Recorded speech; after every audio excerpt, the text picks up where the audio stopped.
Hello everyone. हम शुरू करने वाले हैं सोलर सेल। यूनिट 1 का ही पार्ट है ये, मगर ये थोड़ा डिफरेंट है। टाइप्स ऑफ एनर्जीज, क्लासिफिकेशन, उसके बारे में हमने पिछले वीडियोस में पढ़ा। अब हम शुरू कर रहे हैं सोलर सेल। तो यहाँ पर theory of solar cell, semiconductors के बारे में कुछ नॉलेज, साथ में सोलर सेल के स्ट्रक्चर, उसका ऑपरेशन, कैलकुलेशन ऑफ एफिशिएंसी और कॉजेज ऑफ लो एफिशिएंसी, ये सारी चीज़ें हम यहाँ पढ़ने वाले हैं। और यही सारे वो टॉपिक हैं जो मैंने देखा अक्सर एग्जाम्स में आए हैं। मैं एक चीज़ आपको बता दूं कि ये लेक्चर मेरा फाइनल ईयर के स्टूडेंट्स के लिए है केवल। यहाँ मैं कोई कंसेप्ट को क्लियर नहीं कर रहा हूँ सोलर सेल के। As the subject is renewable energy resources, तो यहाँ सोलर सेल का कोई कंसेप्ट मैं क्लियर नहीं कर रहा हूँ जहाँ पर हम पीएन जंक्शन के बारे में फुली बताएं। बस मैं एक थरो वे में बता दूंगा और हम अपने टॉपिक्स को कवर करेंगे। तो जो students first year second year के अगर गलती से इसको देख रहे हैं सोलर सेल को, तो प्लीज ये वीडियो उनके लिए नहीं बनाया गया।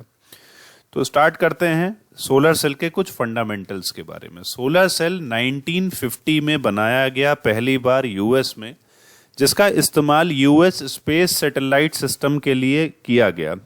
रीजन यही था कि जो हमारी सैटेलाइट्स हैं उनको आकाश में किस तरीके से हम पावर पहुंचाए, वहां पर फ्यूल का इशू होता है। तो इसलिए इस डिवाइस का फॉर्मुलेशन हुआ। ज्यादातर हमारे सोलर सेल सिलिकॉन के बने हुए होते हैं। एग्जैक्टली सोलर सेल एक ऐसा डिवाइस है जो सोलर रेडिएशन को इलेक्ट्रिसिटी के अंदर कन्वर्ट करता है। जिस फिनोमिना के थ्रू करता है उस फिनोमिना को हम बोलते हैं फोटोवोल्टाइक इफेक्ट। इसके बारे में भी थोड़ी सी बातें हम जानेंगे। सोलर सेल ऑपरेट करता है सो दैट जो सनलाइट उसके ऊपर पड़ रही है वो पर्टिकुलर सनलाइट को डायरेक्टली वो इलेक्ट्रिसिटी में कन्वर्ट कर सके, या दोबारा कहूं इस फिनोमिना को हम बोलते हैं photovoltaic effect. It depends on the material used. जरूरी नहीं है हम कोई भी मटेरियल ले लें और हम सोलर सेल बना लें। तो हमें सेमीकंडक्टर्स लेने हैं। सेमीकंडक्टर्स के अंदर भी कौन कौन से मटेरियल्स जो एफिशिएंसी अच्छे देते हैं वो हम मटेरियल्स के बारे में अगले लेक्चर में पढ़ने वाले हैं। फोटोवोल्टाइक सेल्स के नाम से भी इनको जाना जाता है और इंडस्ट्रियल पर्पस से हम इसको पीवी सेल्स भी कहते हैं। ज्यादातर जो हमारे सोलर सेल्स होते हैं उसके अंदर 90 to 95% हमारे सोलर सेल के अंदर सिलिकॉन होता है। एप्लीकेशंस आपको क्या ही बताएं, calculators, home, road side light, spacecrafts, even आजकल सोलर से चलने वाली हमारी ई व्हीकल्स भी बनाए जा रहे हैं। आप अक्सर मेट्रो स्टेशंस पर ऐसे ई व्हीकल्स देखे होंगे। ये कुछ स्ट्रक्चर मैंने यहाँ पर बनाया है जो बता रहा है कि ये एक पीएन जंक्शन डायोड जैसा होता है स्ट्रक्चर, या इलेक्ट्रॉन का फ्लो होता है सो दैट वहां पर हमें वो पोटेंशियल डिफरेंस मिलता है और उसका हम इस्तेमाल करते हैं। तो ये एग्जैक्टली फिगर है जो एक सोलर सेल के पैनल को बता रहा है। सोलर सेल को अगर एक साथ इकट्ठा कर दें तो सोलर पैनल कहलाता है। सोलर सेल के अंदर जो मटेरियल यूज करते हैं सॉलिड स्टेट मटेरियल्स होते हैं। तो थोड़ा सा थ्योरी सॉलिड स्टेट के बारे में मैं यहाँ पर बताने जा रहा हूँ सो दैट एक रफली आइडिया हो जाए, आप याद कर लें। और ऐसा एक क्वेश्चन मैंने देखा था तो वहां पर आप शॉर्ट नोट में क्या क्या चीजें लिख सकते हैं। तो सोलर सेल के अंदर सॉलिड स्टेट मटेरियल्स में सेमीकंडक्टर इस्तेमाल होते हैं। ये जो सॉलिड स्टेट मटेरियल है on the basis of band gap theory 3 type में डिवाइडेड होते हैं। मैं जल्दी जल्दी इसको बताने जा रहा हूं। Conductors, insulators and semiconductors. आप अच्छे से इन चीज को जानते हो कि according to the band gap theory हमारे पास 2 bands, conduction band and valence band होते हैं। तो ये बैंड अगर ओवरलैप करते हैं हमारे कंडक्टर्स के अंदर, इंसुलेटर के अंदर ये काफी ज्यादा होता है और सेमीकंडक्टर्स के अंदर ये दूरी थोड़ी कम होती है। हालांकि इस पर्टिकुलर डायग्राम में ज्यादा बनाई गई है, मैं इसको थोड़ा रिड्यूस कर देता हूं। सिलिकॉन के केस में ये 0.7 इलेक्ट्रॉन वोल्ट और जर्मेनियम के केस में 0.3 इलेक्ट्रॉन वोल्ट ये होती है। ये हम अच्छे से जानते हैं सेमीकंडक्टर्स के बारे में। सो दैट सेमीकंडक्टर्स को हल्का सा भी अगर पुश मिले तो वो आगे करंट फ्लो करते हैं, जो कि पीएन जंक्शन डायोड हमारा करता है। सेमीकंडक्टर मटेरियल भी 2 टाइप के होते हैं, इंट्रिंसिक मतलब प्योर, एक्सट्रिंसिक मतलब इम्प्योर। तो एक्सट्रिंसिक सेमीकंडक्टर्स के अंदर हम इम्प्योरिटीज मिलाते हैं जो ट्राइवेलेंट और पेंटावेलेंट इम्प्योरिटीज होती हैं।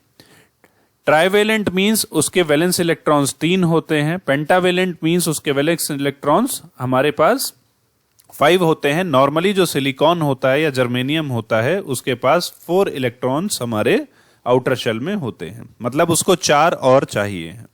तो इस तरीके से अगर मैं ये इंप्योरिटीज मिलाता हूं, पेंटावेलेंट मिलाता हूं, तो 1 इलेक्ट्रॉन मेरा एक्स्ट्रा बच जाता है। इस वजह से इसको हम एन टाइप बोलते हैं। और यहां पर एक वैकेंसी रह जाती है जिसको हम बोलते हैं पी टाइप सेमीकंडक्टर। तो ये भी आप समझ गए होंगे। मैं फिर से एक बार बता दूं, मैं यहां कंसेप्ट क्लियर नहीं कर रहा हूं। This lecture is made for the final year students only. PN junction in particular P type और एन टाइप को मिलाकर बनाया जाता है। जब इस पीएन जंक्शन पर एक पर्टिकुलर वोल्टेज हम लगाते हैं, इसकी biasing, reverse bias, forward bias, तो फॉरवर्ड बायस के केस में जब हम इसको इस्तेमाल करें तो फॉरवर्ड बायस में अगर सिलिकॉन का है तो 0.7 इलेक्ट्रॉन वोल्ट पर यहां पर फुल करंट का फ्लो मुझे मिल जाता है, जो कैरेक्टरिस्टिक्स आप यहां देख सकते हैं। रिवर्स बायस में भी करंट का फ्लो होता है high, but after a breakdown, उसे रिवर्स ब्रेकडाउन बोलते हैं। आपको याद होगा एवेलांचे और जीनर, 2 तरीके के हमारे ब्रेकडाउन्स होते हैं। तो ये सारे कंसेप्ट हैं जो हमारे सोलर सेल को बनाने में इस्तेमाल हुए, क्योंकि सोलर सेल भी हमारा क्या है, एक पीएन जंक्शन डायोड है। जहां पे एक पीएन जंक्शन डायोड के अंदर एक पी लेयर है, एक एन लेयर है, वैसे मल्टीपल लेयर्स के भी आजकल जंक्शन डायोड आते हैं। सो यहां पर होमो जंक्शन लेयर्स हैं, हेट्रो जंक्शन लेयर्स हैं, और इस हेट्रो जंक्शन की वजह से उस सोलर सेल की एफिशिएंसी जो है बढ़ जाती है। तो जैसा कि मैंने बताया कि 90 से 95% सिलिकॉन का इस्तेमाल होता है। 2 बहुत thin layer P type N type की इंड्यूस की जाती है, जिससे हमारा एक सेल का निर्माण होता है। एग्जैक्टली ये सेल नहीं है, इसके अंदर कई सारे सोलर सेल्स हैं। इसको मैं सोलर पैनल बोलता हूं, मैं नहीं बोलता हूं, इसको हम सोलर पैनल बोलते हैं। ऊपर वाला जो रीजन है, इस रीजन को हम फोटोन एब्जॉर्प्शन वाला जो मटेरियल कोई अच्छा हो उसको हम इस्तेमाल करते हैं, मेटल को यूज करते हैं, सो दैट यहां पर एब्जॉर्प्शन ऑफ सनलाइट मतलब फोटोन्स ज्यादा हो, सो दैट ये मेरे जंक्शन पर फॉल होंगे और मेरा काम शुरू हो जाएगा। मैं आपको यहां से एक चीज बता दूं सो दैट आपके माइंड में छोटा सा कंसेप्ट आ जाए। तो उस छोटे से कंसेप्ट में मैं आपसे ये बताना चाहता हूं, सारी चीजें मैं एक बार रब कर देता हूं। आपने पढ़ा है एलईडी, ठीक है, मैं जल्दी से बताता हूं। आपने पढ़ा है एलईडी। एलईडी के केस में होता क्या है, एलईडी के केस में एक पीएन जंक्शन डायोड है मेरा, वो भी different gallium arsenide, gallium indium arsenide ऐसे मटेरियल का ये बना होता है। तो ये मटेरियल की खासियत क्या है कि जब यहां इलेक्ट्रॉन होल पेयर्स बनते हैं, तो जब इलेक्ट्रॉन होल पेयर्स यहां पर बनते हैं, तो जब फॉर्मेशन के केस में वो एनर्जी को कुछ इवॉल्व करते हैं, और वो एनर्जी क्या होती है, वो हमारी विजिबल लाइट के फॉर्म में आ जाती है। ठीक, विजिबल लाइट के, जिसलिए हमें वो ग्लो करता हुआ दिखाई देता है डिफरेंट डिफरेंट कलर में। फोटोवोल्टाइक इफेक्ट जस्ट इसका अपोजिट है।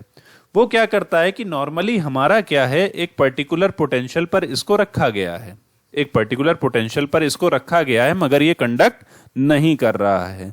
बट क्या होता है, जब सनलाइट यहां पर फॉल होती है तो एक पर्टिकुलर वेवलेंथ के, एक पर्टिकुलर वेवलेंथ, ये नहीं सभी, क्योंकि हमारे सोलर रेडिएशंस तो इनफाइनाइट वेवलेंथ के वहां पर रहता है, अल्ट्रावायलेट से लेकर इंफ्रारेड तक, आप सभी जानते हैं इस बात को।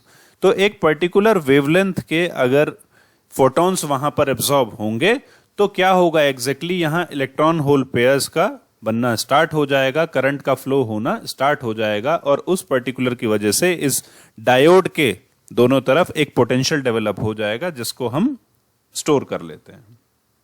इस पर्टिकुलर करंट को हम बैटरीज के अंदर स्टोर कर लेते हैं, और इसी फिनोमिना को हम फोटोवोल्टाइक इफेक्ट बोलते हैं। तो यही उसका वर्किंग प्रिंसिपल है, मैं इसलिए ये चीज बताना चाह रहा था। तो photovoltaic effects, it's a process of generating an EMF as a result of absorption of ionising radiations. तो जो फोटॉन्स है वो एब्जॉर्ब होते हैं, डिफरेंट डिफरेंट एनर्जी के होते हैं, डिफरेंट डिफरेंट वेवलेंथ के होते हैं। तो ये डिफरेंट वेवलेंथ के जो इलेक्ट्रॉन फोटॉन्स है बेसिकली, उसमें से कुछ जो है वो एब्जॉर्ब होते हैं, स्ट्राइक करते हैं, उसमें से एब्जॉर्ब होते हैं, कुछ रिफ्लेक्ट हो जाते हैं, कुछ किसी काम के नहीं रहते हैं। तो जो एब्जॉर्ब होते हैं उसकी वजह से क्या होता है, इलेक्ट्रिसिटी जनरेट हो जाती है, जिसको हम thermal energy to excite the electrons. तो थर्मल एनर्जी प्रोड्यूस होती है, इलेक्ट्रॉन्स हमारे एक्साइट हो जाते हैं, हायर शेल में चले जाते हैं, एंड द मूवमेंट स्टार्ट हो जाता है। ठीक, तो ये हम नॉर्मल प्लैंक्स लॉ के हिसाब से आप अच्छे से जानते होंगे, E इक्वल्स टू hc/λ, ये हमें बहुत अच्छे से पता है। तो अगर एक पर्टिकुलर वेवलेंथ के जो फोटॉन्स हैं, जिसको हम h न्यू के से भी जानते हैं, या फिर hc/λ, तो बाकी चीजें बताने की मुझे आवश्यकता नहीं है, आपको याद होंगी। VI कैरेक्टरिस्टिक्स आप बना सकते हैं, तो अलग अलग जो एरिया के हिसाब से, अलग अलग एब्जॉर्प्शन के हिसाब से 200, 600, 1000 के बाद ये कैरेक्टरिस्टिक्स हैं। आप ये देख सकते हैं कि वोल्टेज हमें कितने मिल रही है अलग अलग करंट वैल्यूज पर, तो ये VI कैरेक्टरिस्टिक्स आप चेक कर सकते हैं और अपनी तरफ से ड्रॉ कर सकते हैं। दोबारा से अपने जो सोलर सेल वाले डिवाइस हैं उसके बारे में आप बुक में पढ़ सकते हैं। मैथमेटिकली अगर बात करें तो कुछ छोटे छोटे फॉर्मूले आपको यहाँ याद रखने हैं। जो IL जो है mathematically, total current will be IL minus IJ। IL is because of the light and IJ is the junction current. तो ये हमारे पास formula I equals to IL minus I0। वैसे अगर हम नॉर्मली लें तो जंक्शन करंट जो मेरी आ जाती है IJ equals to I0 e⁻e/kT - 1। क्या क्या वैल्यू है, E क्या है, V क्या है, K क्या है, temperature T is operating temperature basically. तो ये सारी चीजें आप जानते हैं। कई बार पूछा गया है कि open circuit voltage is equals to kT/E ln IL plus I0 plus 1। अगर IL हमारा क्या है, बहुत ज्यादा होता है I0 से, तो हम VOC के फॉर्मूले को इस तरीके से निकाल सकते हैं। एक चीज आपको बता दूं, अगर ये ओपन सर्किट वोल्टेज इंक्रीज होगी, क्यों इस फॉर्मूले को लेकर आए, अगर open circuit voltage of cell decrease with increase in temperature बढ़ेगा, ऑब्वियसली बढ़ेगा, क्योंकि वो एक तो गर्मी में रखे हुए हैं, साथ में जब पेयर्स बन रहे हैं तो हीट और इवॉल्व होगी, तो इस वजह से ओपन सर्किट वोल्टेज भी इंक्रीज होगा। Maximum efficiency output by input, तो मैक्सिमम इलेक्ट्रिकल पावर जो मिल रही है और इंसिडेंट फोटोन की जो एनर्जी है, तो हम उसको इस पर्टिकुलर फॉर्मूले से निकाल सकते हैं। तो eta max will be equals to VMP by into IMP by IS AC। ये सारी चीजें आप values, voltage and current, maximum output by input. मैं एक बार दोबारा क्लियर कर दूं कि कितना पावर मिल रहा है और कितने फोटोन्स इंसिडेंट हो रहे हैं, बेसिकली हम इस चीज को एफिशिएंसी बोलते हैं। एक टर्म आती है fill factor which is equals to IMP VMP by IL VOC। एक टर्म है हमारी maximum power which is equals to IL VOC FF। तो ये कई बार पूछा गया है कि कैलकुलेट द मैक्सिमम पावर, तो हम इस सिंपल फॉर्मूले से निकाल सकते हैं। फिल फैक्टर का सिग्निफिकेंस है कि fill factor of this silicon is good about 0.8। तो एग्जैक्टली ये फिल फैक्टर ही हमें बताता है कि कौन सा हमें मटेरियल लेना चाहिए, कौन सा नहीं, तो उस हिसाब से हम इसको डिस्क्रिमिनेट कर सकते हैं। तो कॉजेस कुछ पढ़ लेते हैं फटाफट से। हम जानते हैं 14 से 20% के आसपास पर लगभग 22% के हम सोलर सेल आजकल बना रहे हैं, जिनकी एफिशिएंसी 22% आती है। एक तो टेम्परेचर की वजह से सबसे बड़ा नुकसान है, क्योंकि टेम्परेचर बढ़ेगा तो ओपन सर्किट वोल्टेज पे प्रॉब्लम होगी और जिस वजह से हमें आउटपुट मेरा डिक्रीज होता चला जाएगा। दूसरी प्रॉब्लम यह है कि सारे के सारे फोटॉन्स जो है मेरे एब्जॉर्ब नहीं होते, सब एब्जॉर्ब वो जो है रिफ्लेक्ट हो जाते हैं और कुछ किसी काम के नहीं होते। इस वजह से मैं ये नहीं कह सकता कि 100% सनलाइट को हम इस्तेमाल कर रहे हैं। तीसरा, मेरा जो है वो टॉप सरफेस ही सोलर सेल का जो आता है सनलाइट की प्रेजेंस में, सो दैट तो जो मेरा एब्जॉर्प्शन रेट है वो कम हो जाता है, जिस वजह से एफिशिएंसी मुझे पूरी नहीं मिल पाती, जंक्शन पर सारे रेडिएशंस नहीं पहुंच पाते हैं। तो ये उसके कुछ कॉजेस थे। तो आई होप आप सारा रिकॉग्नाइज कर पाए होंगे सोलर सेल के बारे में, और कुछ क्वेश्चंस का जो एग्जाम में आएंगे वो आंसर अच्छे से कर पाएंगे। नेक्स्ट लेक्चर के अंदर मटेरियल्स और उसके टाइप्स, छोटा सा ये लेक्चर होगा जिसके अंदर फटाफट से मैं मटेरियल और टाइप्स बताऊंगा। तब तक के लिए अपना ध्यान रखिए, खुश रहिए।